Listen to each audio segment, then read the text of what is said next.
Hi, old me, Richard. I was just sitting here, I've just done my bills and I'm waiting for Leslie to come back from Calan and I was just thinking about Calan and I've been here 33 years in Menorca. I can't believe how long I've been here. And like for 20 of those years, basically, I ran car hire with Leslie and Paul and Gail. Because Leslie and Paul, Paul's Leslie's ex-husband, and they had this massive monster of a car hire firm.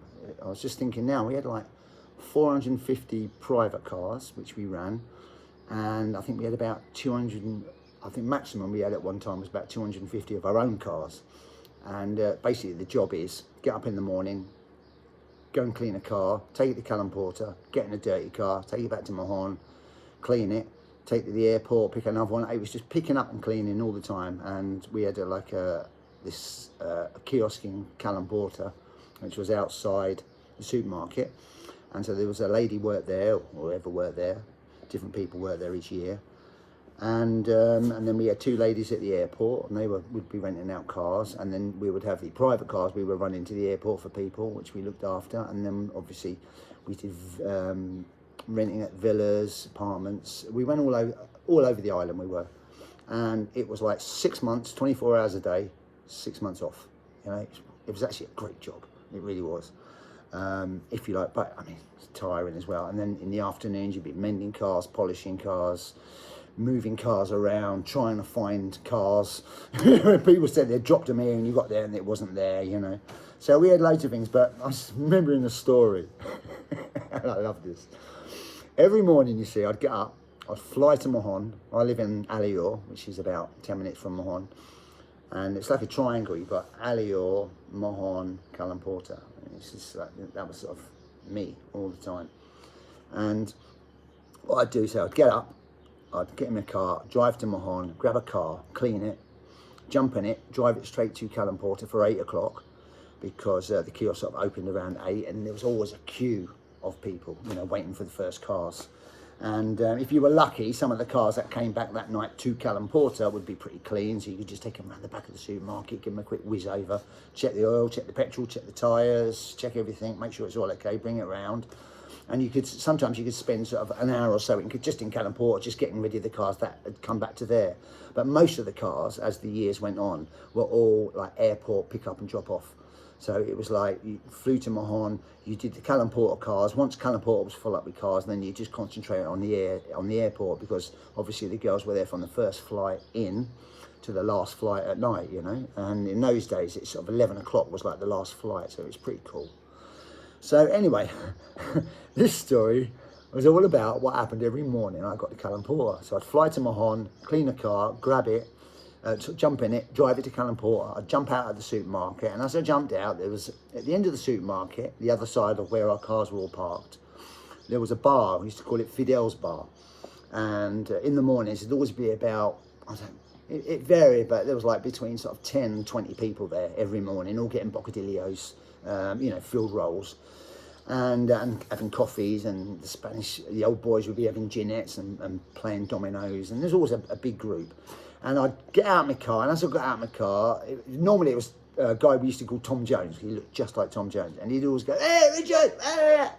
Like, "Yeah," you know, drop the keys off, grab a dirty car, and off I went. So that was it, every morning. He did that every morning, 6 months, every year for 20 years.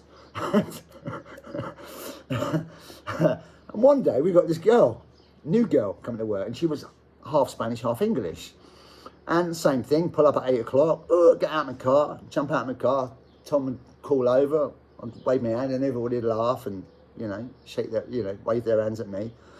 And it was lovely. It was a lovely bunch of guys. I mean, I knew all of them, you know, and because when you're in a little town like Calan Porter, and I lived in Calan Porter for 12 years before I moved to Alior, so you know everybody, and I knew them all, you know, so you'd always give them a wave and that, you know, there you go, get me dirty car, and off I'd go. So anyway, this particular morning, gets out of the car, they shout, "Hey!" you know, and I go up to the girl, and I give her the keys, and I say, "You got anything dirty to get back?" She goes, "Yeah, that one over there." I said, "Great, you've got the keys." She give me the keys, and I went to walk away, and she went, "Richard?" I said, yeah. And she went, "I need to tell you something." I said, "Yeah, what's up? What's the matter?" And she went, "You know, every morning," she goes, you pull up there? I said, yeah. And she goes, you get out your car? I said, yeah. And she goes, and that lot over there, they'll shout over at you. And you wave to them all. Yeah. And they'll, you know, yeah, they'll get a bit animated. And I said, yeah. And she went, do you know what they actually say to you? I went, I don't really sort of hear them, you know. You know, they go, okay. And I said, like, hola, how are you? You all right? You know, just they sort of shout across. And they said, no, it's just every morning, as you get out of your car, they shout over, Richard, raise your hand if you sucked a big cock last night. And every morning, you put your hand up. And they crack up. And she said, the only reason they're all here in the morning at this bar is just to witness you telling them every morning that you've sucked a big cock last night. I went, they don't. She went, they do. I went, no. I said, I've been doing this for 20 years. She went, I know. And they all know. She went, why do you think Fidel, with his little tiny bar, is so busy every morning at 8 o'clock? They come from all over just to witness it. I'm like, they don't. She went, they do. I went, oh God. She went, don't you dare tell them I told you. I went, oh my God.